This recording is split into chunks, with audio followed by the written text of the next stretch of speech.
કોરોનાની મહામારી વચ્ચે સરકાર દ્વારા હાલમાં મિની લોકડાઉન લગાવાયું છે, જેને લઈને દુકાનદારોની હાલત કફોડી થઈ ગઈ છે।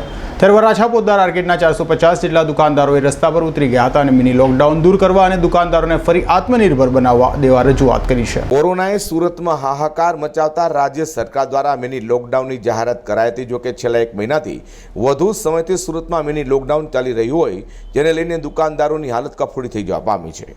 તેઓ સોમવારે વરાછા પોદ્દાર આર્કેડના 450 જેટલા દુકાનદારો રસ્તા પર ઉતરી આવ્યા હતા અને અલગ અલગ બેનરો સાથે દુકાનદારોએ વિરોધ કર્યો હતો। વેપારીઓ આત્મનિર્ભર બને તે માટે હવે મિની લોકડાઉન દૂર કરવાની સાથે દુકાનો ખોલવા દેવામાં આવે તે માંગ કરાઈ હતી।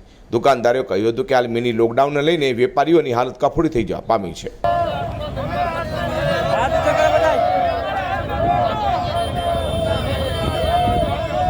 સુરતમાં દુકાનદારોએ સરકાર પાસે મિની લોકડાઉન દૂર કરી ધંધા રોજગાર ફરી શરૂ કરવા દેવામાં આવે તે માંગ સાથે વિરોધ કર્યો છે।